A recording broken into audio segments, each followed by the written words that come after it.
안녕하세요. 우연히 인터넷을 하다 알게 된 이 채널을 출퇴근길, 심심할 때마다 즐겨 듣곤 하다가 사연을 보내게 되었네요.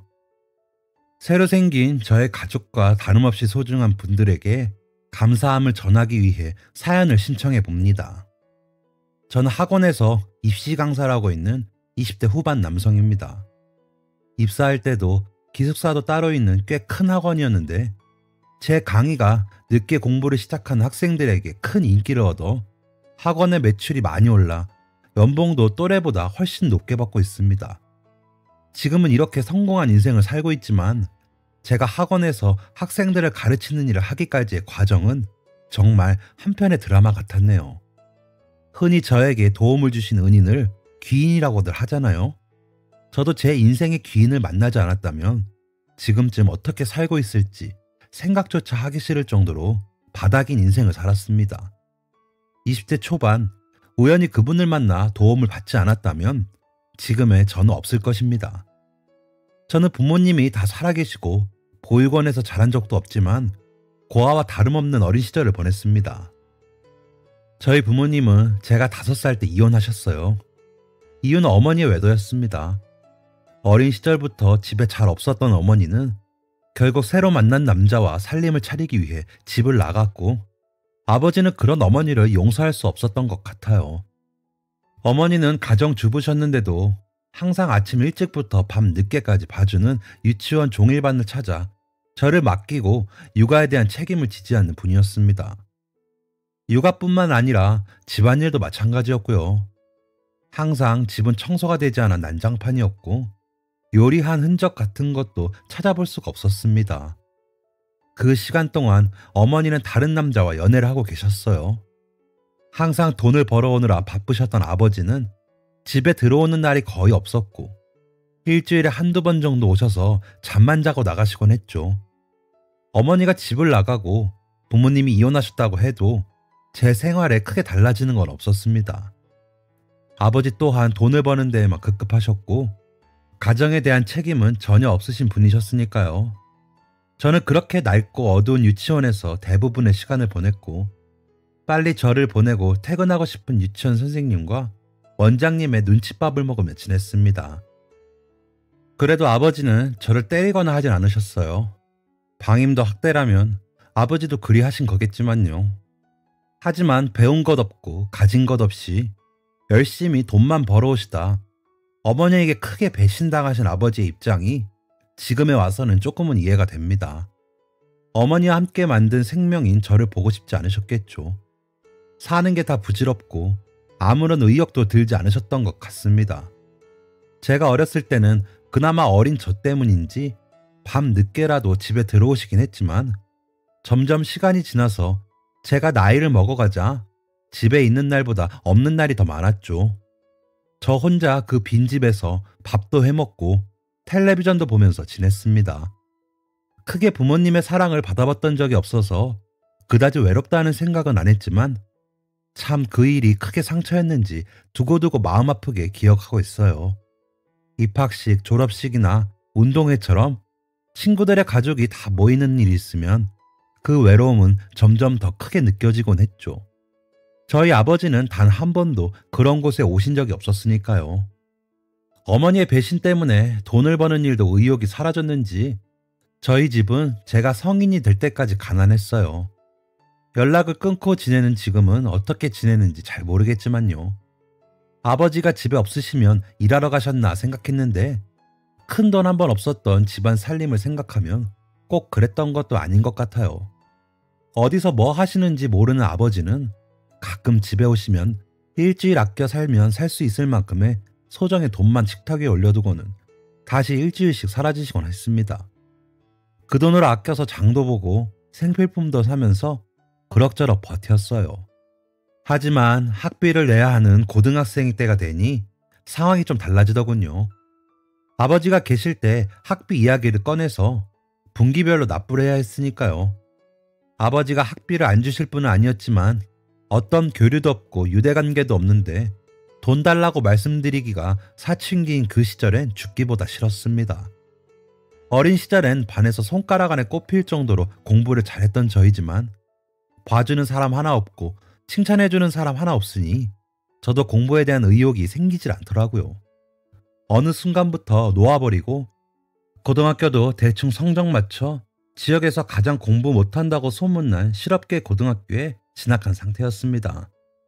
아무런 의욕이 없으니 친구도 잘 사귀지 못하고 그러다 보니 질 나쁜 아이들과 어울릴 일도 없어 다행히 별 사고는 치지 않고 지낸 것만이 그 시절 가장 잘했던 일이네요. 아무튼 학교를 왜 가야 하는지도 모르겠고 아예 마음이 없어 출석도 잘하지 않는 상태에서 아버지에게 학비 달라고 하기도 스트레스 받으니 그냥 입학한 지 얼마 되지 않아 자퇴를 해버렸습니다. 이후 편의점 아르바이트를 전전하며 돈을 모으다가 그래도 고등학교 졸업장은 있어야 아버지처럼 살지 않을 것 같다는 생각에 검정고시를 봐서 합격했죠. 이것 말고는 제 미래에 대해 아무런 설계도 없었고 뭘 하고 싶다는 생각도 없었습니다. 그저 아르바이트로 돈 모아서 보증금 마련하고 이 집구석 나와서 독립하고 그때 생각하자는 마음뿐이었죠. 하지만 검정고시 합격 후 열심히 돈을 모아 겨우 보증금이 될 수 있을 만큼 모았을 때는 저는 생각지도 못한 난관을 만났습니다. 어린 시절 집을 나간 뒤 연락이 끊겼던 어머니가 다시 저를 찾아오신 거였어요. 그때 제 나이는 갓 20살이었습니다. 어느 날 편의점 아르바이트를 마치고 집에 왔는데 집 앞에 한 여성분이 서 계시더군요.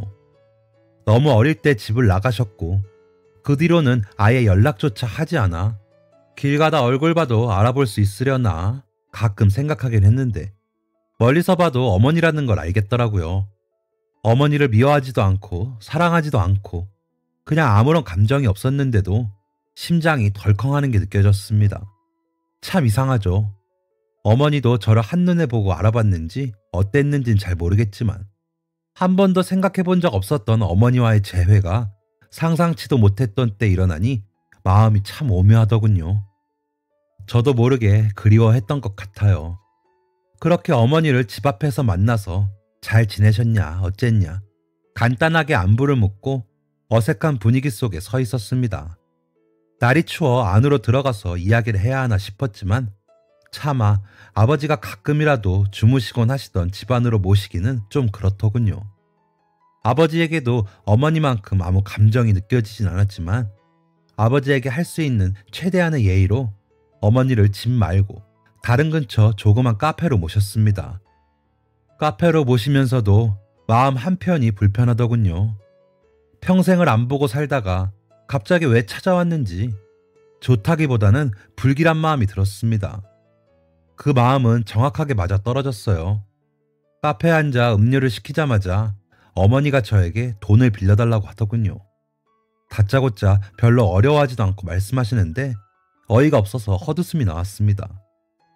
왜요? 새로 살림 차린 남자한테 가서 달라고 하면 되지 왜 여기까지 와서 그래요? 저도 모르게 화가 나서 이렇게 날카롭게 말하게 되더라고요. 하지만 어머니는 정말로 지독한 여자였습니다. 핏덩이 같은 저를 버리고 외도를 저지르다가 뒤도 안 돌아보고 아버지와 저를 버릴 정도로 매몰찬 여자이니 당연한 것 같기도 하지만요. 얼굴색 하나 안 변하고 이렇게 말하더군요. 그 양반 좋은 사람인 줄 알았는데 내가 잘못 봤어. 순 사기꾼이라니까. 불쌍한 네 엄마만 그 사람한테 이용당하고 빚만 생겨서 당장 먹고 살 돈이 없다. 그래도 내가 너희 아버지한테는 너도 낳아주고 집안일도 해주고 아내 노릇 좀 했잖니. 위자료 하나 못 받고 갔는데 그 정도는 해주는 게 지난 인연에 대한 예의가 아닌가 싶어서. 예의요? 웃기지도 않네요. 엄마가 다른 남자랑 눈 맞아서 나간 걸 우리 보고 뭐 예의를 지키란 건지 모르겠네요. 어쩐지 왜 찾아왔나 했어요. 오질 말았어야 했는데 뭐 좋은 얘기 들을 거라고 제가 여기까지 왔는지. 그렇게 세게 말했는데도 어머니는 눈 하나 깜빡하지 않고 뻔뻔하게 나오시더군요. 그동안 연락도 하지 않다가 다짜고짜 집으로 찾아올 정도면 보통 사람이 아니라고는 처음부터 생각했지만 솔직히 너무 뻔뻔해서 얼굴 마주보고 있는 것도 끔찍하더군요. 어머니는 흥분한 저에게 감정의 동요 하나 없이 화도 내지 않고 표정도 변하지 않은 채로 담담하게 처음부터 했던 말을 반복하기만 했습니다. 본인은 새 남편에게 사기를 당해 전 재산을 다 뺏겼고 당장 내일도 어떻게 살아갈지 모르겠다는 웃기지도 않은 말을요. 그러면서도 당장 생각나는 게 저와 저희 아버지뿐이었다네요. 십몇 년 동안 어머니의 부재로 쓸쓸했을 제 마음 따위는 관심도 없었습니다. 주문한 음료가 나오기도 전에 욕이라도 뱉고 자리를 박차고 나가려고 했어요. 하지만 지금 나오면 저 뻔뻔한 어머니가 매일마다 집 앞에 찾아오실 것 같더군요. 그러고도 남을 기세였어요. 그래서 그냥 참담한 심정으로 얼마냐 물어봤습니다. 묻자마자 이때다 싶었는지 바로 액수를 말씀하시는데 제가 모아온 돈이랑 얼추 비슷하더군요. 그래서 그냥 그 자리에서 제가 모은 돈 계좌로 입금해드리고 자리에서 일어섰습니다. 뒤도 안 돌아보고 카페를 나와 집으로 가서 문고리를 걸어 잠궜어요. 어머니를 카페에 남기고 일어서면서부터 이게 맞나 싶은 생각도 들었지만 솔직히 말하면 지금이 아니라 언제 어머니가 찾아와도 제가 할 행동은 똑같을 것 같았습니다. 부모님이 없다시피 자라 부모님 사랑 따위는 바란 적도 없고 받고 싶지도 않다고 줄곧 생각했는데 그게 아니었던 모양입니다.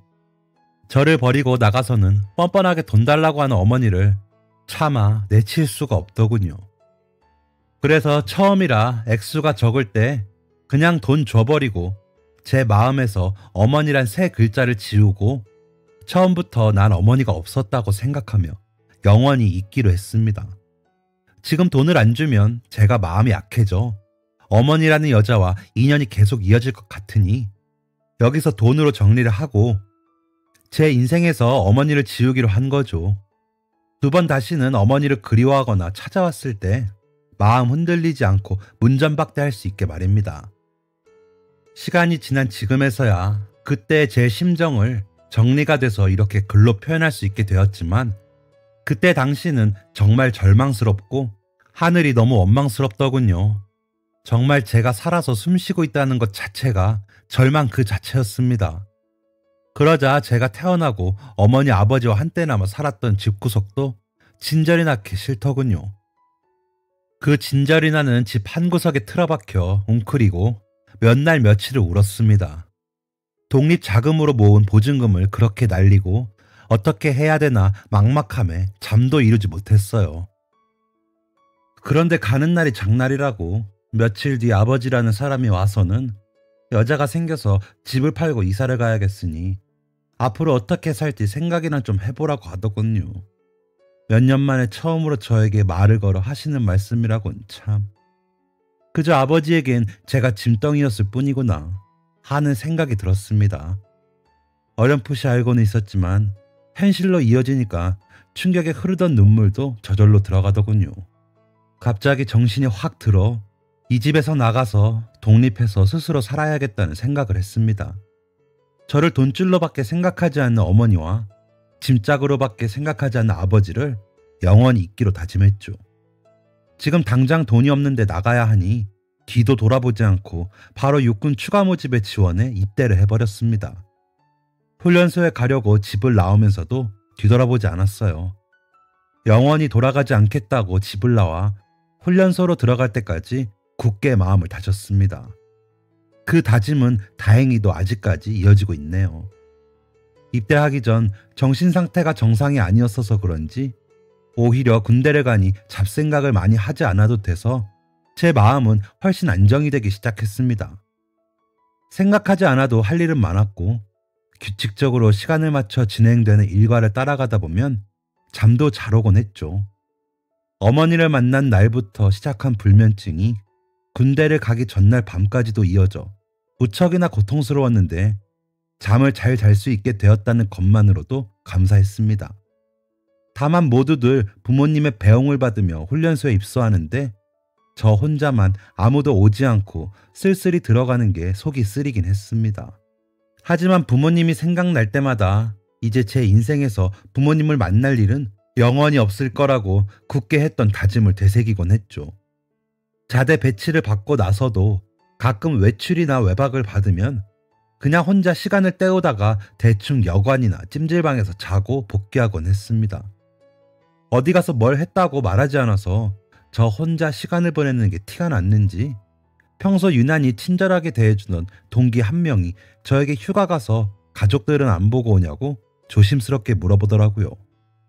별로 숨길 일도 아니라 생각해서 부모님 안 계시다고, 따로 만날 사람도 없다고 대충 대답하고 말았습니다.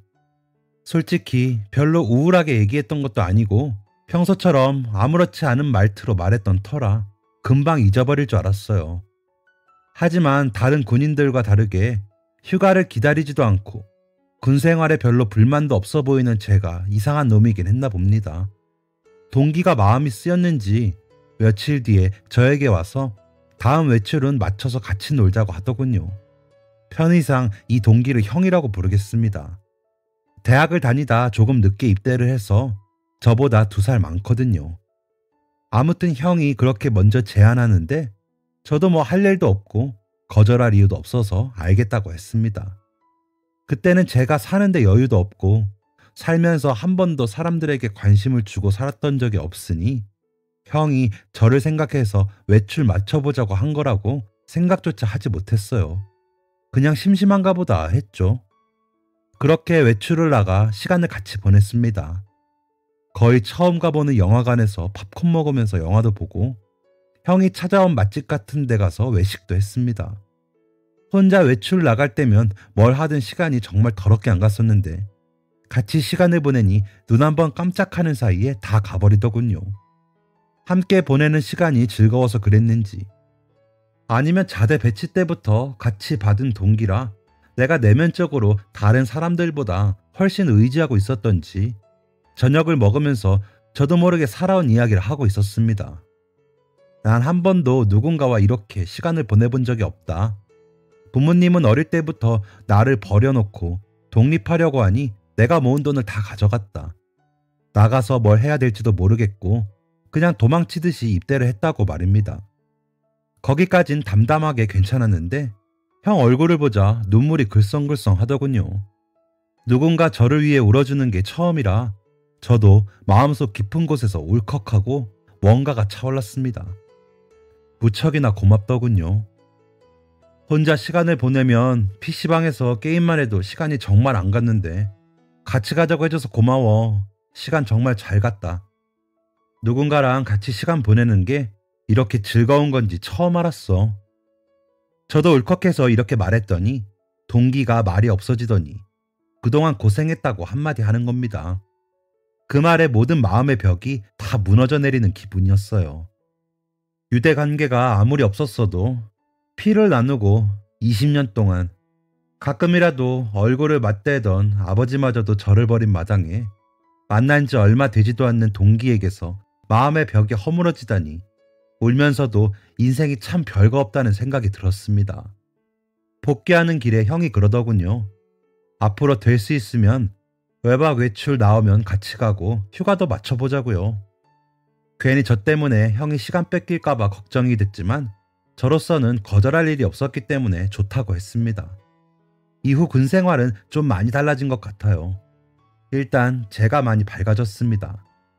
제가 마음의 문을 열고 형을 받아들이기 시작하자 급속도로 친해지게 되었죠. 가끔 형의 부모님이 면회를 보러 오시면 같이 가기도 했습니다. 형의 부모님도 무척이나 좋으신 분들이라 저를 처음 봤을 때 뭐 먹고 싶냐 살뜰히 여쭤보시더니 그 다음부터 제가 먹고 싶다고 한 음식도 같이 챙겨 오실 정도로 상냥하신 분들이었어요. 형이 좋은 부모님 밑에서 자라 타인의 슬픔을 나눌 줄 아는 멋진 사람으로 자란 것 같았습니다. 그저 부럽더군요. 그때까지는 그저 군 생활하며 좋은 동기를 만나 잠깐이나마 즐거운 시간을 보내는 게 감사하다고만 생각했습니다. 그러다 휴가를 나가게 되었어요. 9박 10일이라는 긴 시간을 어떻게 보내야 할지 막막했지만 일단 하던 대로 아무 데서나 시간을 보내고 아무 데서나 자면 되겠지 생각했습니다. 요즘 애들 여행이라는 것도 많이 다니던데 저도 기차 타고 국내 여행이나 다닐까 하는 마음도 들었지만 계획 짜고 하는 일이 귀찮아서 그냥 발길 닿는 대로 아무 곳이나 가보자 생각하고 별 생각이 없었죠. 그런데 형이 먼저 저에게 휴가가 4일 정도 겹치는데 그때 자기 가족들이랑 같이 강원도로 여행 가지 않겠냐고 물어보더군요. 아무리 저에게 잘해주시고 신경을 써주신다 해도 오랜만에 가족들 모여 여행 가는 자리까지 동석해서 불편하게 해드리고 싶진 않아서 처음에는 거절했습니다. 하지만 형이 계속 부모님이 꼭 데리고 오라고 했다며 끈질기게 설득해서 못 이기는 척 같이 가기로 했죠. 걱정은 많이 했지만 그 여행에서 참 많이 웃었습니다. 그렇게 하하호호 여럿이서 웃어본 게 정말 인생에 처음 있는 일이었어요. 관광지도 가고 바다도 보고 맛있는 것도 잔뜩 먹고 따뜻하고 좋은 침대에서 잠을 자는데 꿈인가 싶을 정도로 황홀하더군요. 형의 부모님 또한 저를 정말 친아들처럼 대해주시며 챙겨주셨습니다. 항상 아이를 둘 낳고 싶었는데 몸이 좋지 않아 형밖에 낳지 못했다고. 형이 동생을 늘 갖고 싶어 했는데 동생이 생겨 참 고맙다고 말씀하시는데 눈물이 날 것 같더군요. 저는 이분들에게 아무것도 해줄 수 없고 그리 인생을 잘 살아온 것도 아닌데 저에게 이렇게까지 대해주시는 게 참 고맙기도 하고 죄송하기도 했습니다. 함께 여행 온 3박 4일은 정말 꿈처럼 순식간에 지나갔습니다. 마침내 순식간에 여행 마지막 날이 되고 아쉬움에 저녁을 먹으면서 가족들끼리 간단하게 술 한잔 했죠. 저는 너무나도 아쉬워서 최대한 잠자리에 늦게 들려고 조금씩 술을 마셨고 형이나 다른 가족분들은 조금 취해 보이셨죠. 시간이 흐르고 버티지 못한 형과 형의 어머니가 먼저 주무시러 들어가시고 저와 형의 아버지는 남아 술을 좀 더 마셨습니다. 분위기가 조금 진지해지자 아버지가 저에게 넌지시 저녁하고 뭐 할 건지 물어보시더군요. 저는 아무것도 해온 것도 없고 준비한 것도 없어 저녁 후의 삶이 굉장히 막막하게 남아있었던 터라 제대로 대답하지 못하고 우물쭈물했습니다. 왠지 아버지 앞에서 제 미래가 계획되어 있지 않다고 말하는 게 부끄럽더군요. 제가 보잘것없는 인간이라는 걸 알게 되시면 형이랑 더 이상 같이 어울리지 못하게 하는 건 아닐까 하는 두려움도 조금 들었고요. 사실 뭐 크게 하고 싶다거나 준비한 건 없습니다. 일단 독립을 해야 해서 돈부터 벌어볼 생각입니다. 제가 그렇게 말하자 아버지께서 말이 없어지셨다가 묵묵히 이렇게 말씀하시더군요. 실은 윤혁이한테 네 사정을 대충 들었다. 참 어린 놈이 딱하다는 생각이 들었어. 얼마나 혼자 힘들었을까 생각하니 마음이 아프더라. 돈을 벌고 독립을 하는 것도 좋은데 일단 하고 싶은 게 없으면 대학을 가보는 건 어떠니? 대학을 다니면서 공부를 하다 보면 네가 몰랐던 세상이 보일 거고 하고 싶은 게 생기게 될 거다. 대학을 간다는 생각은 돈이 없어 단 한 번도 해본 적이 없었기 때문에 저는 어리둥절했습니다. 당장 전역하고 집 구할 돈도 없는데 학비 마련은 꿈에도 못 꿀 일이고 공부는 어린 시절에야 잘했지만 놓은 지 오래되어서 중학교 기초과정도 제대로 이해하지 못하는 수준이었거든요. 어린 시절부터 불우했던 가정 환경 탓에 저 같은 놈은 대학이라는 곳과 관련이 없다고 생각하고 생각조차 하지 않았죠. 그래서 다시 우물쭈물한 목소리로 돈이 없어서 대학까지는 못 갈 것 같고 돈 벌면서 서서히 안정되면 생각해보겠다 했죠. 그랬더니 아버지께서 술을 한 잔 마시더니 본인이 살아오신 이야기를 넌지시 꺼내기 시작하셨습니다. 참 돈이 참 무서워. 그런데 말이야, 내가 너에게 이런 얘기를 하는 게 참 어린 시절 나를 보는 것 같아서 마음이 쓰여서 그래. 나도 고아였단다. 보육원에서 자라면서 온갖 나쁜 짓이란 나쁜 짓은 다 하고 살았지. 운이 좋아 소년원까지 가진 않았지만 원장님이 어찌나 나를 싫어했던지 성인이 되자마자 돈도 주지 않고 내쫓아버렸어. 당장 모아둔 돈은 한 푼도 없고 배운 것도 가진 것도 없는데 이 무서운 세상에 혼자 덜컥 나오게 되니 할 수 있는 게 아무것도 없더라. 네 말대로 돈이 없어 아무것도 못했던 거지. 그놈의 돈 벌려고 온갖 일을 다 했다. 사람이 돈이 없으니까 정말 초라해지더라고. 그래서 뒤늦게 공부를 하자 생각하고 공부를 하고 여기까지 왔어.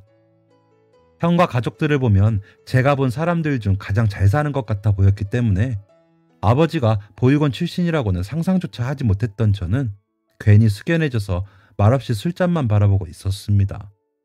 저는 그래도 부모님 얼굴은 알고 아무도 없어도 가서 잘 집도 있었는데 아무것도 없던 아버지께서 혼자서 얼마나 고생하셨을지 생각하니 마음이 찡하더군요. 괜히 제가 좀 더 초라해져서 대학은 꼭 가야 하구나, 나가서 어떤 일을 해서 돈을 벌어야 하나 생각하고 있는데 아버지께서 정말 꿈에도 생각해보지 못한 제안을 하셨습니다. 그래서 난 네가 고생 없이 공부했으면 좋겠어. 시간 버리지 말고 바로 대학을 가라. 대학 가는데 필요한 입시 공부나 지낼 곳은 내가 마련해 주겠다. 내가 이래봬도 입시학원을 하나 운영하거든. 규모가 좀 있어서 기숙사도 운영 중이니 거기에 들어가서 수업 듣고 지내면서 입시 준비를 하렴. 필요한 생활비나 1년 학비 정도는 지원해 줄 수 있을 것 같다. 그 말씀에 너무 놀라 제가 저같이 아무것도 없는 놈에게 왜 그렇게 해주시냐고 오히려 반문했습니다. 그런데 아버지께서 희미하게 웃으면서 이렇게 말씀하시는데 아직도 그때의 그 표정이 잊혀지지가 않네요.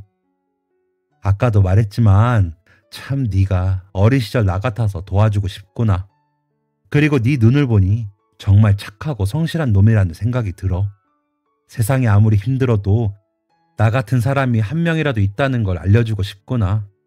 그리고 네가 잘 배워서 훌륭한 사람이 되면 또 그런 사람이 될 것이고 그럼 세상이 좀 더 아름다워지지 않겠니? 그 말씀을 듣는데 이전까지 절망에 쌓여 살아왔던 날들이 주마등처럼 스쳐 지나가면서 막 눈물이 나더군요. 아버지와 함께 껴안고 한참을 울었습니다. 감사하다고, 제가 열심히 해서 꼭 보답해드리겠다고 몇 번을 말했는지 모르겠네요.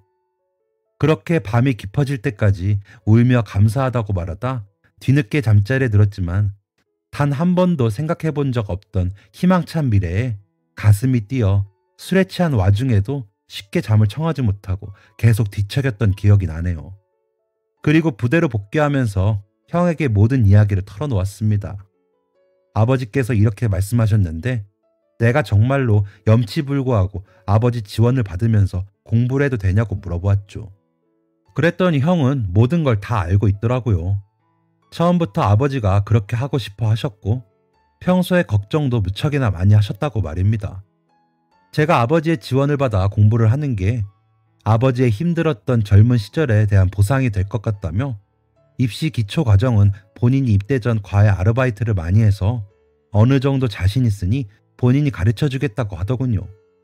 그 길로 군대에서 형을 붙잡고 공부를 했습니다. 고등학교 검정고시를 치긴 했지만 검정고시는 커트라인이 많이 낮고 수준도 일반 입시 발끝에도 못 따라올 정도로 쉬워서 개념 잡는데 시간이 꽤 걸리긴 했지만 어린 시절 똑똑했던 머리는 다행히 어느 정도 살아있는지 점점 반복할수록 기초가 다져지긴 하더라고요. 저녁 후에는 아버지가 운영하시는 기숙학원에 바로 들어가 숙식을 해결하며 아침부터 밤까지 입시 공부를 했습니다. 지원을 받는 게 끝내 마음의 죄송함으로 남아있어 가능하면 빨리 끝내고 싶었거든요. 2월에 전역해서 그해 12월에 수능을 보고 한 번에 명문대에 합격했습니다. 기숙학원을 나와서는 형네 집에서 살고 있었는데 마침내 합격 증서를 받게 된 그날 본인 아들처럼 기뻐하시며 눈물을 흘리시는 형의 부모님을 보며 평생 부모님으로 모시면서 효도하겠노라 다짐했네요. 그렇게 저는 새로 만난 가족들과 함께 아직까지 잘 살고 있습니다. 취직한 지 얼마 되지 않아 큰 효도는 하지 못했지만 사소한 일이 있을 때마다 항상 챙겨드리려고 노력합니다. 물론 평생 제가 효도한다고 해도 그분들이 제게 주신 은혜에 반도 미치지 못할 테지만요. 어머니 아버지는 이제 저를 작은 아들이라고 부르며 진짜 아들처럼 대해 주십니다. 형은 말할 것도 없고 말입니다. 모든 것을 잃고 우연히 도망치듯 가게 된 군대에서 상상치도 못한 은인을 만나 여기까지 오면서 참 인생은 알 수 없다는 생각이 들어요. 저는 대학을 다니면서 성실하게 공부를 해 거의 모든 학기를 장학금을 받고 우수한 성적으로 졸업했습니다. 대학을 늦게 가기도 했고 아무것도 안 하고 보낸 날이 너무 많아 그런지 다른 친구들처럼 공부를 하지 않고 딴짓을 하거나 노는데 정신이 팔린다거나 하는 일 없이 학업에만 열중한 결과인 것 같습니다. 두루두루 다른 친구들이랑 친하게 지내기도 했지만 학교 수업이 마치면 집으로 돌아와 가족들과 함께 보내는 시간이 가장 행복했거든요. 학교가 일찍 마친 날이면 학원에 가서 조교 업무도 맡아서 하곤 했습니다. 그렇게나마 은혜를 갚고 싶어서요. 졸업을 하게 되고 진로를 고민하는데 학교 다니면서 필요할까 싶어 교직 이수도 했고, 학원에서 조교 일을 하면서 어깨 너머로 배운 학원 수업 시스템이 생각보다 잘 맞다는 생각이 들더군요. 대학생 때에도 가끔 수업 대타를 서기도 했고, 수업을 잘못 따라가는 친구들에게 나머지 수업을 종종 해줄 때도 있었는데, 제가 늦게 공부를 시작하고 빨리 수능을 쳐야 하는 입장이어서 공부하면서 효율적으로 짠 커리큘럼이 학생들에게도 효과가 있었던지 제 수업을 원하는 학생들이 제법 있다는 소식을 들었습니다. 아예 수업을 잘 못 따라가는 친구들의 부모님이 저에게 과외를 부탁하고 싶다는 요구도 있다고 하더군요. 그래서 졸업을 하자마자 아버지 학원에서 강사 자리로 취직을 해서 지금까지 이어지고 있습니다. 한 번도 누군가를 가르치거나 공부를 하는 직업을 생각한 적이 없었는데 정말 천직이라고 할 만큼 저에게 잘 맞고 보람 있네요. 제가 보람을 느껴서 잘 하려고 노력하다 보니 좋은 매출로도 이어지게 된 것 같습니다. 저처럼 뒤늦게 공부하시는 분들, 기초 개념을 제대로 탑재하지 못한 분들이 제 강의를 듣고 리뷰도 잘 써주시고 입소문을 타게 되어 제가 입사하고 난 뒤에 매출이 크게 올랐다고 하시더군요. 이렇게라도 아버지께 보답을 할 수 있게 되어 무척이나 뿌듯합니다. 주말이 되면 원장님인 아버지와 미술을 전공한 형, 그리고 저까지 합쳐 셋이서 보육원에 가서 교육봉사를 합니다. 보육원 아이들은 어린 시절 저처럼 공부에 대해 크게 필요성을 느끼지 못하고 의욕이 떨어진 아이들이 많아 보이더군요. 교육 봉사를 하면서 서서히 의욕을 가지고 공부에 흥미를 느끼는 아이들을 보면 참 보람이 느껴집니다. 이게 다 아버지께서 저에게 알려주신 베품의 보람이겠죠. 아직 모두가 행복한 아름다운 세상 만들지는 못했지만 적어도 제 인생 하나는 크게 바꾸어 주신 아버지의 뜻을 이어 저 또한 누군가의 인생을 바꿀 수 있는 강사가 되겠다고 늘 다짐하고 있습니다. 이 글을 빌려 새로 생긴 가족들에게, 그리고 나에게 먼저 손 내밀어준 형에게 무한한 감사를 전합니다. 감사하고 사랑합니다. 지금까지 사연 들어주셔서 감사합니다. 사연이 재밌으셨다면 구독과 좋아요를 눌러주세요. 감사합니다. 안녕히 계세요.